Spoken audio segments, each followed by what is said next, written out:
Hey guys, so this year for Ramadan I wanted to take you guys along basically the whole month of Ramadan and what we do and what we get up to, because I know I have a lot of non-Muslim followers on my YouTube channel as well, and also Muslim followers. So I wanted to compile a little video, but it's basically just clips from every day of Ramadan. So whether that's, you know, during iftar or during sahur or during taraweh, just basically anything that we get up to doing. So I guess I'll start with today. It is the night before the first day of Ramadan, and basically on the night before the first day of Ramadan we go to takbir, which is we go to the mosque and we recite the Quran. We basically just prepare for Ramadan, and we also pray the taraweh night prayer, which is the night prayer that you can only do in Ramadan, but it's a pretty long prayer and it's good if you pray it with people. So usually you go to the mosque and it starts at around 7:30 and it goes until like 9 o'clock at night. So that's usually a tradition in Ramadan that you do basically every day. If you want to, it's good. It was supposed to start at the night before the first day of Ramadan, and we're gonna do that. So I'm really excited, and yeah, to be quite honest with you guys, I'm not emotionally and spiritually prepared for Ramadan this year, because this year has just been so hectic with E12 and everything, like personal life as well. It's been really hectic, and there's just so much going on, and I've been sort of lost in time, and I think everyone as well. Like, we are all very shocked that it's already Ramadan. So basically, for my non-Muslim viewers out there, Ramadan is the holiest month of the Islamic calendar. It's basically a month where you fast from sunrise to sunset. So before sunrise you're supposed to eat, and basically that meal before sunrise is called sahur, and then once it's sunrise, you can't eat anymore at all or drink water or anything like that. But there's also obviously conditions that can prevent you from fasting. So for example, if you're sick, or if you have a medical condition, or if you're pregnant, or you're breastfeeding, whatever. And then you eat at sunset, and you're supposed to eat with your family, and it's just like a month of being closer to God and your relationships with friends and family, because you usually eat together and you break your fast together, which is called iftar, which is when you break your fast, and it's at sunset like I said. And yeah, so basically during Ramadan there's a lot of iftar gatherings. So usually I go to my family friends' houses, or to the mosque, or eat with my family. You know, it's just it's a really fun month. Honestly, it's actually kind of the month of feasting, but that's basically the terms I'll be using the most. But yeah, so it ends, it's 30 days, I'm pretty sure. Is it 31 days? I'm actually not too sure.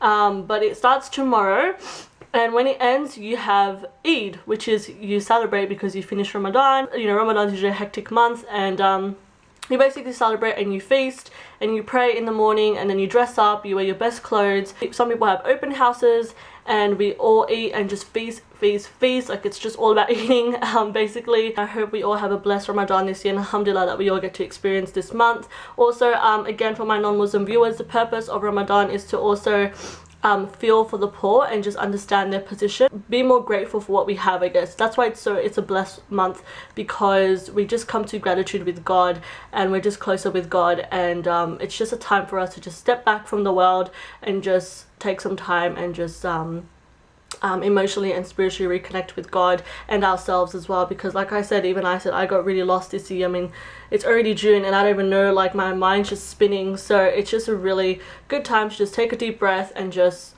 start off again. Maybe your sins are all forgiven as well. It's a good time to give charity. It's basically the best month to be the best person that you can be. It's a good month to initiate change, because obviously in this month we avoid, you know, sins as much as we can, and then that kind of habit can lead on to the rest of the year and the rest of our lives. So it's a good month to start good habits, I guess, and leave bad ones. So yeah, I hope you guys will enjoy this video. I'm sorry for the lengthy introduction. I guess I just have to talk about Ramadan for those of you who don't know what it is. It's only fair. So yeah, I hope you guys will enjoy, and I will see you guys in my next clip. Bye. Hey, say hi. Gotta buy some dates. Yes, and lifetime supply of barista bros. Yes.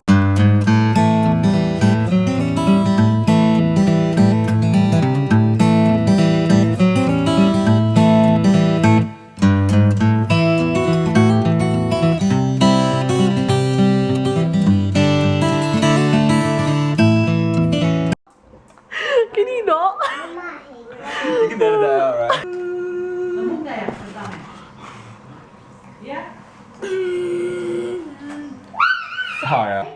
Next meal is meat ache with What is kocok Aceh dia.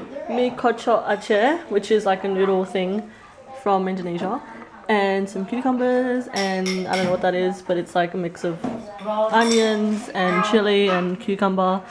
But yeah, and sprout, whatever. Yeah, minced meat and noodles, and let's try it. My mum's first attempt of making this, so yes. So this is, what is it, Mum? Green bean. Green bean. Green bean soup. Green bean soup. It's kind of sweet. Sweet coconut cream? Coconut milk, sorry. And you usually have this like in the morning or something. Yeah, or dessert actually. So that's soup, I think. But yeah, that's what my mum's cooking up. Is it nice?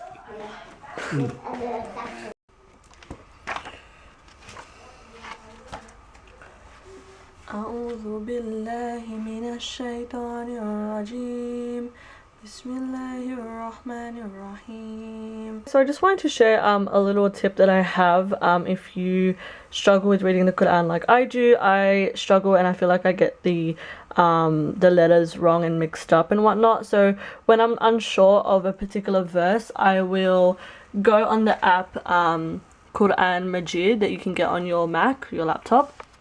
And basically I'm not sponsored or anything, guys, relax. I just really like this app. I use it all the time. But basically you just click on the verse that you need and then it will have the recitation. So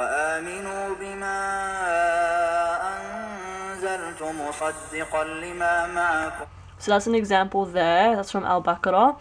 And my favorite reciter is this guy right here, if it will just focus. It is Abdul Mohsen Al-Qasim, and I really like him because he does it like at a pace that I can go like follow along with, and it's very nice and clear. So I love that. So basically sometimes I'll read along with him, or I'll read on my own if I feel like I can do it, and then if I need any help with a particular letter that I'm unsure of, then I will go to the verse that I need and I'll play it and I'll see how it's, and I'll hear how it's supposed to be recited, and then I'll go back to it and I'll recite it on my own. So yeah, that's a little tip for you guys if you need like a, you know, like a really quick teacher to guide you. Let me show y'all my outfit. Uggs. This is the prayer outfit. Beautiful, and have my pajamas underneath. Gang gang. So yeah, we're gonna go Taraweh. Oh god, guys, I'm not wearing any makeup, like face. It's just my eyebrows and my lips, so excuse it if it grosses you out, I'm sorry. Day 4 iftar is nasi goreng. One of my favorite meals ever. A very universal Asian meal. And boiling some eggs. Say hi. Hi, hi, hi. Hi, Sabine. What are you wearing? Oh my god. Because for fighting. For fighting everyone, because everyone now want to play with me. They're crazy like that. No, that's so sad. It's called Daging Aceh, which means meat from Aceh, which is where my dad's from. It's a place in Indonesia, and it was used a lot during the war because it can be frozen and still be eaten like a couple of weeks later. Even it would still be really, really good. So, and actually gets nicer the longer you keep it in the fridge and then bring it out again. So first you cook it as a stew. Like this. It's a little bit frozen now, as you can see. Can't really move it that much. So this is it now. Being fried. Basically she cut up the meat from the curry and she put in some onions, and she would usually put some green chili as well, which is what she's going to do now. But yeah, so she just put oil and cut it up, and it's so beautiful, guys. And the more you cook it, the nicer it gets. So the longer you cook it for, the nicer it gets. When it's like a dark brown, it's even better. So we're back here, and now my mum has put in the green chili, which is like a key ingredient. It's what makes it seep into the meat, and so it will be less of a curry, and it will start to get like dry. And I love it when it's dry. It's so nice. Quick update. So I just finished filming a video. Here is the behind the scenes of my whole video. What am I doing today? Oh yeah. I'm gonna study for a bit after I break my fast, and then I'm going to pray Taraweh because I haven't prayed in a whole week, so I miss it, and I'm gonna pray Taraweh, see my girls, and I'm really excited. And yeah, what am I eating for iftar? I'm gonna eat my favorite daging ache, which I've shown you guys already.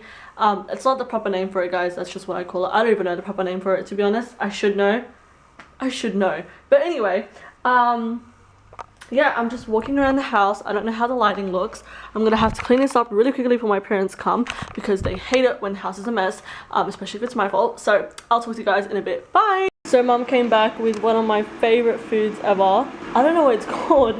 I always forget. It starts with A. So it has the rice on the bottom, but it's shrimp, and has amazing sauce on top. You can get either spicy or the normal one. I get both. Yes, I know, I'm crazy, but I really love this, guys. I don't eat normal sushi. I prefer this. This is like the only thing that I get, and I'm obsessed with this. Seriously, I love it. There's this like sheep wool material on in the hoodie and also on the arms, so it's like super duper warm. And then I have like this super warm fuzzy top and the pants. They're all from, this whole outfit's from Suzanne, and obviously my Uggs. Gotta represent my Uggs. Yes, representing Australia. Right there. They're not even actual Uggs. They just, you know, the style of an Ugg. It's not actually the Ugg brand, but you know, same concept. So my dad also got us some, I don't know what it's called. It's like Lebanese bread, and it has some stuff in it. There's one with spinach and feta cheese, some with meat. So she's baking that now, and I'm excited to try it. This one has cheese inside. These ones have cheese. This one I think has a little bit of minced meat, and then this one has feta cheese and spinach. And I have some tea, black tea with manuka honey, because my throat is kind of hurting. But that is the second meal I'm eating, and I think that's all I'm going to be eating for tonight. Late night snack. It is currently 11:55 p.m. 5 minutes to midnight, aka 6 more hours till sahur. I did eat iftar, as you saw from the previous clip, but I'm kind of hungry again, and I'm kind of not sleepy. I'm currently watching a video from, which channel is this? Islamic Guidance. They have really good videos, and because it's Ramadan, there's a lot of videos coming out about, you know, Islamic history and whatnot, and I just think it's really interesting, and you know, it's good obviously to learn about it, and what better time to learn about it in the holy month of the Islamic calendar. So yeah, late night snack, or more like late night meal, is Nutella sandwich. And I actually like to fry my sandwich, and that's really weird, but I put like a little bit of spray olive oil on the pan, and I put my sandwich there, the bread actually, instead of toasting it, because it gives like a little bit more taste. And my favorite bread is the Helga's whole grain bread. It's my favorite bread in the entire world. And I have Nutella, which I haven't had Nutella in so long. I also have my tea. I'm kind of having a sore throat like I mentioned before, but I have some almond milk in there, and I have my water bottle. Hey guys, so I'm currently in the parking lot, and there's like a family right next to me. So awkward. Anyway, I am on the way, well, I'm currently in the parking lot about to leave. I'm on the way to my cousin Shirley's house for iftar. Me and a couple of our friends are going to just break our fast there and just, you know, catch up, I guess. So I will see you guys when we get to her house.